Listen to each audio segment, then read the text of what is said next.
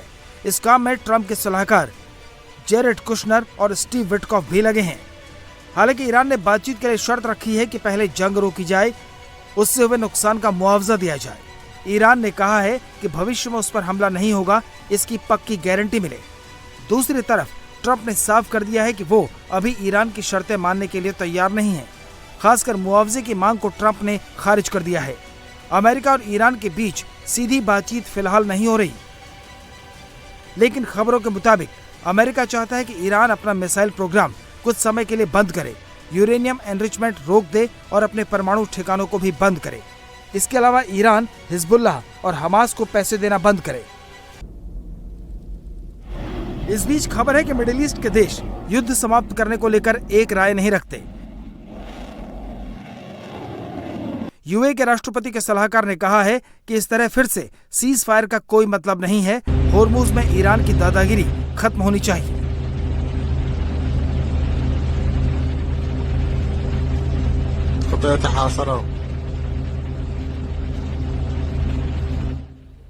और ईरान के naval base पर एक बार फिर से हमला किया गया है। अमेरिकी फौज ने पाइजेड में बने निट्सा मुनिशंस कमांड को निशाना बनाया है। ये हमला शिराज से महज 55 किलोमीटर दूर है और पर्शियन गल्फ में मौजूद इस नेवल बेस को निशाना बनाया गया है। और शिराज जो वहां का एक बड़ा प्रोविंस है, प्रांत है, उसी के करीब 55 किलोमीटर दूर पर मौजूद है ये ईरान का नेवल बेस निट्सा मुनिशंस, जहां पर यह हमला किया गया है। और धीरे धीरे पर्शियन गल्फ के इन सभी नेवल बेसेस को खत्म किया जा रहा है। और साथ ही अमेरिका ने ईरान के बुश शहर पर भी हमला किया है। हमले के बाद से इलाके में तेज धमाकों की आवाज सुनाई दे रही है। वहीं हमले के बाद से इलाके में धुएं का गुबार भी छाया हुआ है। अमेरिका तेहरान के बाद लगातार बुश शहर पर सबसे ज्यादा हमला कर रहा है, क्योंकि वहां पर न्यूक्लियर प्रैक्टिस ईरान की तरफ से की जाती है। और अमेरिका ने कहा था कि जितने भी बड़े प्लांट्स हैं ईरान के, जितने भी पावर प्लांट्स हैं, उन सभी जगहों पर हम हमले और तेज करेंगे।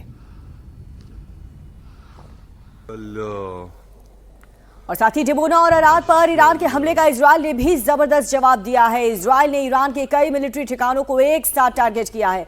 इजरायल ने ईरान की military training base, missile storage site, हथियार बनाने की जगह और ईरानी इंटेलिजेंस मिनिस्ट्री के हेडक्वार्टर पर जोरदार हमला किया। इसके साथ ही ईरान के इंटरनल सिक्योरिटी फोर्सेस के हेडक्वार्टर पर भी हमला किया था। 2 दिन पहले डिमोना और अराद में जिस तरीके से घातक हमला ईरान की मिसाइल ने किया था, इजरायल को नुकसान पहुंचाया था, नेतन्याहू उन लोकेशन पर पहुंचे थे, उन शहरों का जायजा उन्होंने लिया और उसके बाद कहा कि इसका मुंह तोड़ जवाब ईरान को हम देंगे। अब ईरान ने इजरायल पर जोरदार हमला किया है। इसके बाद इजरायल की तरफ से जोरदार पलटवार भी शुरू हुआ है। ईरान की राजधानी तेहरान में एक के बाद एक कई ब्लास्ट हुए हैं। इन हमलों में ईरान के तेल इंफ्रास्ट्रक्चर को नुकसान पहुंचाया गया है। तो तेहरान के पास धमाके हुए हैं, जिसकी तस्वीर आप देख रहे हैं। एक बड़ा सा ऑयल डिपो था जिसे निशाना बनाया गया और पूरी तरह से तबाह कर दिया गया। ईरान अब इजरायल के रिहायशी इलाकों को भी टारगेट कर रहा है। ऐसे ही एक हमले का वीडियो सामने आया है जिसमें एक रोड पर एक बाइक सवार जा रहा है। जैसे ही उसकी बाइक रास्ते से गुजरती है, उसके तुरंत बाद सड़क पर अचानक से एक धमाका हो जाता है। अब लेबनान में इजरायल और हिजबुल्लाह के बीच जबरदस्त जंग जारी है। आईडीएफ की ओर से साउथ लेबनान में हिजबुल्लाह के ठिकानों को तबाह किया जा रहा है।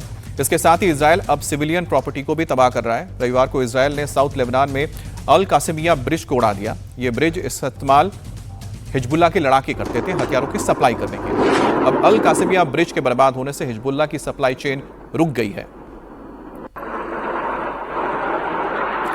इजरायल साउथ लेबनान में हिजबुल्लाह के ठिकानों के तबाह करने के साथ साथ उसके सप्लाई के रास्तों को भी बर्बाद करने पर तुला हुआ है। आईडीएफ ने लिटानी नदी पर बने लेबनानी पुल को बम से उड़ा दिया। लेबनानी पुल साउथ लेबनान को देश के बाकी हिस्सों से जोड़ता है। इजरायल का मकसद इस इलाके को लेबनान के बाकी हिस्सों से अलग करना है। अगर इजरायल ऐसा करने में सफल रहा तो फिर वो यहां पर कंट्रोल कर सकता है। हालांकि अभी भी यहां पर हिजबुल्लाह के लड़ाके मौजूद हैं जो कि इजरायल के हमलों का जवाब दे रहे हैं।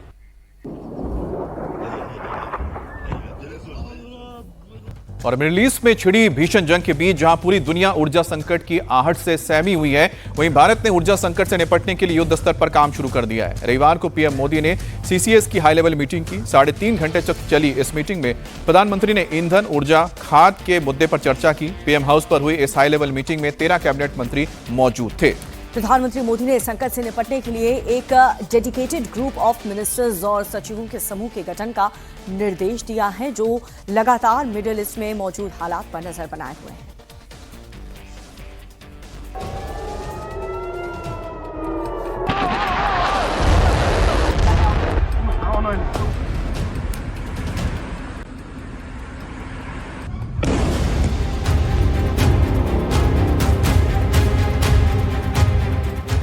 मिडिल ईस्ट में जारी जंग से देश में गैस का संकट बना हुआ है।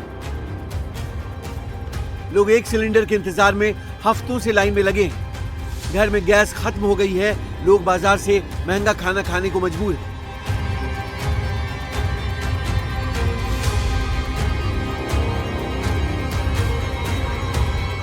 हालात ऐसे हो गए हैं कि अब लोगों ने एजेंसियों के बाहर ही डेरा डाल दिया है। नोएडा के सेक्टर 4 में लोग 24 घंटे से लाइन में लगे। कुछ लोग खुले आसमान में सो गए तो कुछ लोग ई रिक्शा पर रात गुजार रहे हैं। एजेंसी के बाहर लोगों ने अपने सिलेंडर में चेन ताला लगा दिया है, इस इंतजार में कि जब गाड़ी आएगी तो उन्हें भी सिलेंडर मिलेगा। जो सिलेंडर के इंतजार में लगी हुई लाइन है वो अब बढ़ती ही जा रही है। इस समय हम नोएडा के सेक्टर 4 में मौजूद हैं, जहां 300 से ज्यादा लोग अपना सिलेंडर लिए इंतजार कर रहे हैं।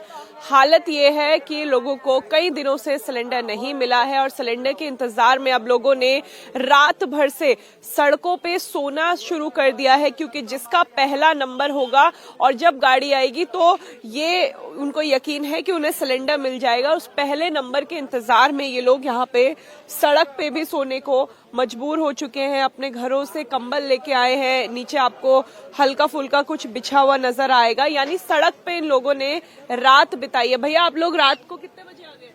हम सुबह 9 बजे से हैं। कल सुबह 9 बजे से हैं? सुबह 9 बजे से हैं।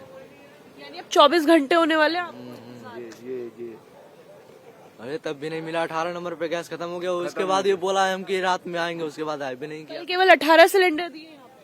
3 गाड़ी बटा है, मतलब 18 नंबर पे हमारा रह गया, नहीं मिला। 18 नंबर पे जब एक गाड़ी आती है तो लगभग 50 से 60 सिलेंडर मिल जाएंगे, इतनी तो उम्मीद होती है, लेकिन 18 नंबर पे कल सिलेंडर नहीं मिला। तो ये लोग कल सुबह 9 बजे से और आज सुबह तक यहीं पर है, रात भर यहीं सोए हैं। अब लोगों ने यहाँ पे अपने गैस जो है वो बांध दिए हैं ताकि रात को चोरी ना हो, क्योंकि ये लोग रात भर यहीं इंतजार कर रहे हैं। और ये लाइन अगर आप देखेंगे, मैं आपको लाइन दिखा दूं तो लगभग 300 सिलेंडर की लाइन यहाँ पे आपको नजर आएगी। भैया आप भी रात भर यहीं थे? हाँ सर, रात भर 11:30 बजे। 11:30 बजे आए? हाँ 11:30 बजे। मौसम भी खराब हो रहा है, बारिश हो रही है, ठंडा हो रहा है, क्या करेगा, कुछ तो पेट के लिए तो करना ही पड़ेंगे। घर में सिलेंडर बिल्कुल खत्म? बिल्कुल खत्म। कैसे खाना बना रहे? कल नहीं बना सर। कल घर पे खाना भी नहीं बना? नहीं।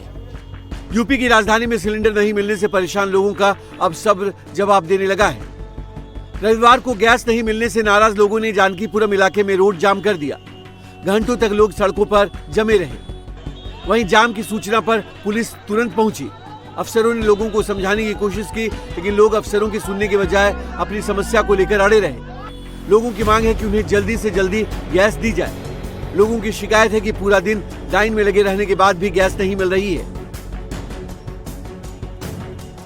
यही हालात चंडीगढ़ में भी हैं। यहाँ भी रसोई गैस को लेकर बड़ा संकट है। गैस गोदामों के बाहर लोगों की भारी भीड़ जमा है। लोग अपने नंबर के लिए घंटों कतारों में खड़े हैं। लोग अपना काम धंधा छोड़कर सिलेंडर के लिए सुबह 4 बजे से लाइन में खड़े हैं। बावजूद इसके सिलेंडर मिलेगा या नहीं कोई नहीं जानता। बस इंतजार है अपनी बारी आने का। लाइन काफी लंबी लगी हुई है। कितने दिन से? ये तो जब से लड़ाई छिड़ी तब से चल रही है। अच्छा। हाँ। आपको कितने दिन हो गए इंतजार करते हुए? हम तो आज पहले दिन लाइन में लगे हैं। और चुनावी माहौल के बीच रामनवमी से पहले पश्चिम बंगाल के नंदीग्राम में भगवान राम की मूर्ति की तोड़फोड़ के बाद बंगाल में माहौल काफी गरमाया हुआ है। बीजेपी ने हिंदू त्योहार को निशाना बनाने का आरोप लगाते हुए ममता सरकार पर निशाना साधा, तो बीजेपी नेता शुभेंदु अधिकारी ने भगवान राम की मूर्ति तोड़े जाने का वीडियो शेयर करते हुए हिंदुओं पर हमले का मुद्दा उठाया। और इन सब के बीच आज से सीएम ममता का चुनावी शंखनाद शुरू हो रहा है। और रविवार को ममता ने कार्यकर्ताओं के साथ मीटिंग में कई अहम निर्देश भी दिए हैं। आज से प्रचार का मोर्चा भी संभाल रही हैं। इधर बंगाल चुनाव के लिए असदुद्दीन ओवैसी ने बड़ा ऐलान किया है। ओवैसी की पार्टी AIMIM हुमायूं कबीर की पार्टी के साथ गठबंधन करने वाली है, जिसका ऐलान 25 मार्च को किया जाएगा।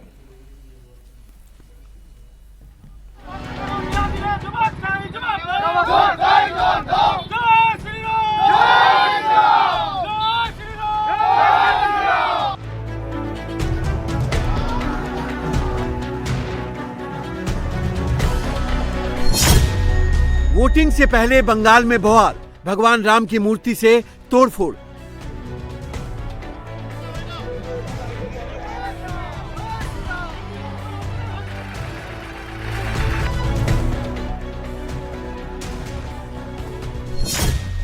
रामनवमी से पहले भगवान राम की मूर्ति तोड़ी, बीजेपी ने ममता को घेरा।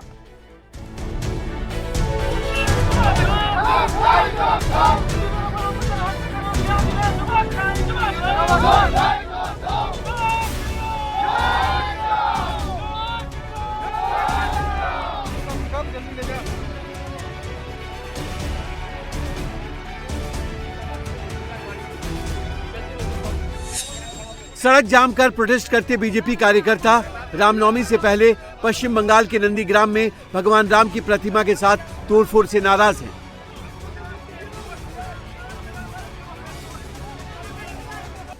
आरोप है कि शनिवार रात अज्ञात लोगों ने नंदीग्राम के वेटूरिया बस स्टैंड के पास बन रहे भगवान राम की मूर्ति के साथ तोड़फोड़ की और मूर्ति का सिर काट कर ले गए।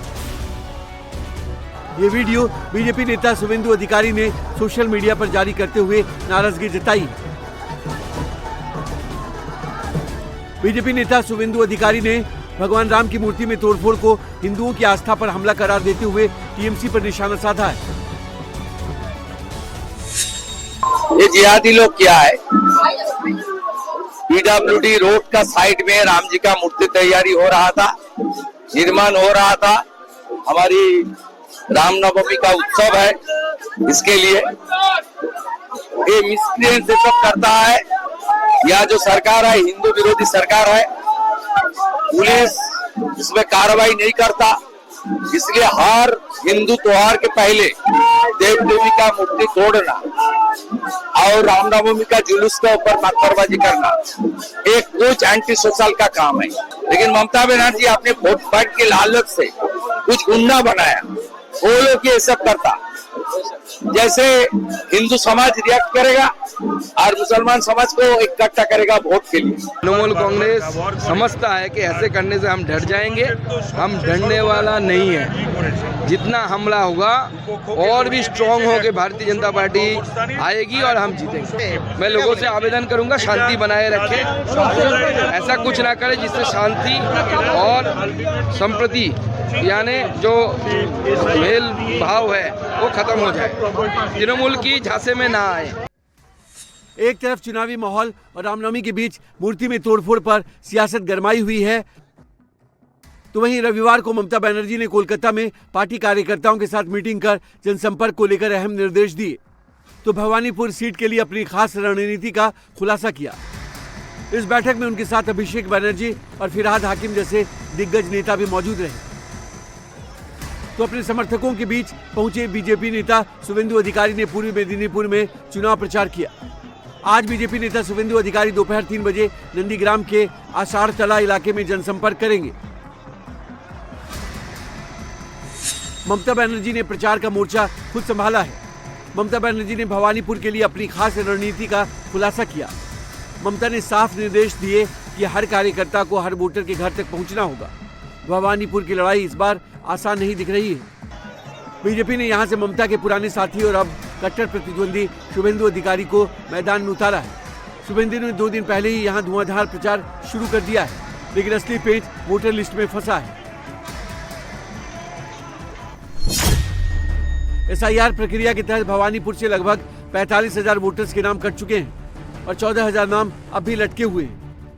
आंकड़ों की बात करें तो 2021 के उपचुनाव में ममता बनर्जी यहां से करीब 58,000 वोटों से जीती थी, लेकिन उससे पहले आम चुनाव में टीएमसी की जीत का अंतर सिर्फ 28,000 था।